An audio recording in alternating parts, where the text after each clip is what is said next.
ମୁଁ ପାଇଲି ସାର୍ ମୋ ପୁଅକୁ 2015 ଭର୍ତ୍ତି କଲି। 2015 ଭର୍ତ୍ତି କଲି ମୁଇଁ ପଢିବା ପାଇଁ। ଆମେ ତ ଦାଦନ ଖଟିକିଆ ଲୋକ, ମୁଁ ବାହାର ଯାଏ। ମୋ ପୁଅ ବର୍ଷରେ ଗୋଟିଏ ଥର ଆମ ଗାଁ ଯାଏ, ଆଉ ଯେତିକି ଦିନ ଏଠି ପାଠ ପଢେ। ଯେ କାଲି କହିଲେ ସାର୍ଟା ମତେ କହିଲେ କି ତମେ ବନମାଲି କିଏ ଗଲେ? ହଁ ଚନ୍ଦନର ବାପା। ତ ହଁ ଆଜ୍ଞା ମୁଁ ଚନ୍ଦନର ବାପା କହିଲି। ଯେ କଣ ହେଲା? ସେ କହିଲେ ସାର୍ଟା କହିଲେ କି ମତେ ସାର୍ଟା କହିଲେ ଯେ ଚନ୍ଦନର ଦେହ ବହୁତ ଖରାପ ଅଛି, ତମେ ଟିକେ ଜଲ୍ଦି ପଳେଇ ଆସ, ଶୀଘ୍ର ଆସ ବୋଲା। ଶୀଘ୍ର ଆସ କହିଲା ପରେ ତାକୁ କହିଲେ ଯେ କେତେ ଖରାପ ଅଛି? ମୋ ପୁଅ ସାଙ୍ଗରେ ମତେ କଥାବାର୍ତ୍ତା କର। ନାଇଁ କଥାବାର୍ତ୍ତା ହେଇପାରିବନି। ସେ କୋଉଠି, ମୁଁ ତ ବୁଝିପାରିନି। ସେ ଟିକେ କଟିଆ କହିଲା ଯେ କୋଉଠି ଭର୍ତ୍ତି ଅଛି ସେଠିକି ଯାଇପାରିବନି, କା କଥା ହୋଇପାରିବନି କହିଲା। କେମିତି ହେବନି ଏମିତି କହିଲି। ତା ମନ ଖଣ୍ଡେ ଅଲଗା ଲାଗିଲା। ମୁଁ ତା ଦୁଃଖ ହେଇଗଲା ଟିକେ, ମୁଁ ରାଗିଗଲି। ତାପରେ ଆମେ ଦୁଇ ଜଣ ମୋ ସ୍ତ୍ରୀ ଆଉ ମୁଁ ନେଇ କହିବା ଚୁପଚାପ କଥା ହେଲା। ଆମେ ଅଲଗା ଅଲଗା ବାରମ୍ବାର ଫୋନ କଲୁ। ତାପରେ ସେଇ ସାର୍ଟା କହିଲା ସାର୍ ତମ ପୁଅଟା ସୁସାଇଡ କରିଦେଇଛି ବୋଲା। ସୁସାଇଡ କରିଦେଇଛି ବୋଲେ କହିଲା ସେ। ତାପରେ ଆମେ ଆଉ କଣ କରିବା?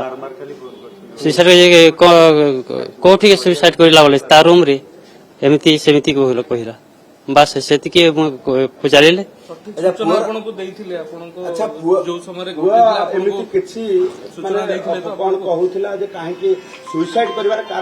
କାରଣ ମୁଁ ବି ଭାବିନି, ସେଇଟା ମୁଁ ଭାବୁନି ଯେ ସେ କୋଉ କାରଣରୁ ସୁଇସାଇଡ କଲା ସେଇଟା ମତେ ମୁଁ ଜାଣିନି। ସେମାନେ କହୁଛନ୍ତି କି ସେ ତାଙ୍କ ପିଲାମାନେ କହୁଛନ୍ତି କି ସେ ଚନ୍ଦନଟା ସୁଇସାଇଡ କରି, ଆମେ ବେଡରେ, ମୁଁ ଅଲଗା ରୁମ ରେ ଥିଲି, ବେଡରେ ସେ ସୁଇସାଇଡ କରିଥିଲା। ଆସିଲେ ଯେ ତାକୁ ସାରି ହଲାଇଲେ ଯେ ତା ଜୀବନ ଫ୍ୟାନ ନେଇ ସେ ବେଡରେ ବୋଇଲେ 3 ଫୁଟିଆ ବେଡରେ। ଫ୍ୟାନରେ ନାହିଁ। ଦେଖିଲେ ତ ଜଣା ପଡିବ। ପୁଅକୁ ଫାଶୀ କହିଲେ। ହଁ ସୁସାଇଡ କହିଲେ। ସେଇଟା ତ ମୁଁ ବି ଭାବୁଛି। पुलिस इन्वेस्टिगेशन करछि तो पुलिस इन्वेस्टिगेशन करछि।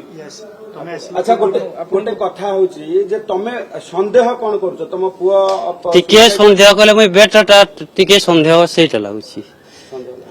बेट रे बोले पुआ सुसाइड करिथिबो ना नाही करि नथिबो? तार भलो थिला तो पुआ कथा बार्ता भलो करतला।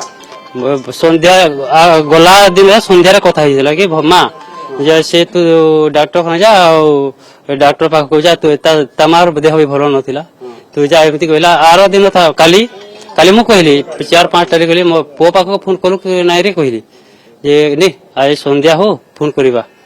तारे 6टा परे 6 होइसला टाइम, तापरे 7टा फोन कली।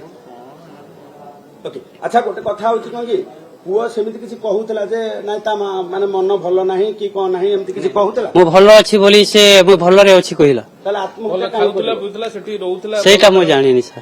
तार आगे आत्महत्या करिछि ना सठिक भाबे आपनकर से नैथिले तो तार केयर नउतले, पाठ पढौतले, एते दिन हला पाठ पढौतले करिछि ना आउ किछि घटना पछरे अछि बोली संदेह करूछ?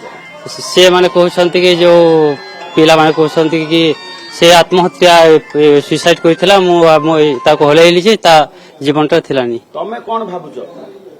मोर से सुसाइड हबो के मु आबे टिके कहि पारिबिनी सर। आपण जेतले संदेह करूछ जे सेतेबेले तदंत हवा आवश्यकता अछि? पुलिस नै आसीथिला ना से भितरे थिला? कबाट बंद हेकी थिला ना कबाट खोला थिला? से माने कहले वो कहले कि जे हम वाईसी के फोन करले जे म कहली सर टाइम से ताको स्कूल टीचर हबो बोली। कहले सर ए जे आमे जीवा पर्यंत सेठी थिबो मोर ओल्हाइलो कोन पाइ बोली जे नानी, अरे जे बंचिबो बोली से पिला माने ओल्हि देले बोली। अच्छा तमे बे चाहूछ कि घटनार पूरा तदंत हो बोली? केमिति मरिछि तम पुआ जणा पडू? अब सेटा रियल रे हो सतरे। कोन चाहूछ? कोन चाहिबी सर मु तो अब एबे कोन चाहूछ पुआ? पुआ केतरा तमरा? गोटी पुआ? गोटिए पुआ चली गला। ତମେ ଏବେ କଣ ଆଶା ରଖିଥିଲ ପୁଅ କଣ ହବ ବୋଲି ଭାବୁଥିଲ?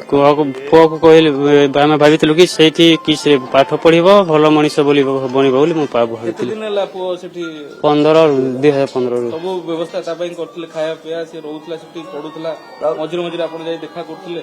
ହଁ ମୁଁ କେତେ ଦିନ ପରେ ଯାଉଥିଲା ଥରେ ଗୋଟିଏ ବର୍ଷରେ ଗୋଟିଏ ଥର ଗୋଟିଏ ଥର ଯାଉଥିଲା? ଭଲ ପାଠ ପଢୁଥିଲା? ପାଠ ପଢୁଥିଲା। ହଁ, କଣ ରେଜଲ୍ଟ କେମିତି କଣ? କଣ ସେ ମୁଁ ଶୁଣିବା ହିସାବରେ ରେଜଲ୍ଟ ଆଣୁଥିଲା ଭଲ।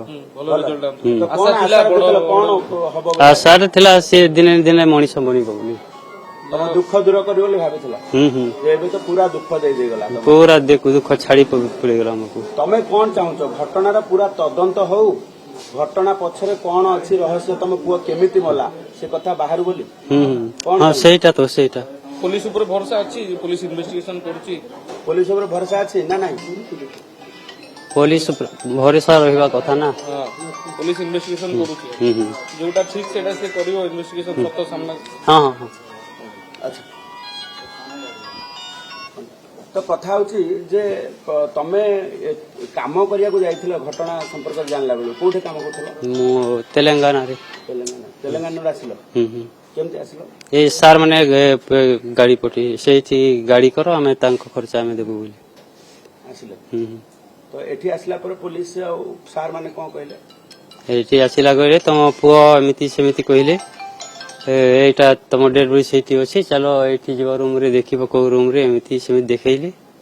ମୁଁ ବି ସେଇଠି ଗଲି ବସିଲି, ସେ ବେଡରେ ତ ବେଡଟା ମୁଣ୍ଡ ଛୁଇଁ ହଉଛି, ଆଉ ସେଇଠି ଫାંસી ହେଇଥିଲା କହିଲେ ଯେ ସେଇଟା ଟିକେ ମୋତେ ସନ୍ଦେହ।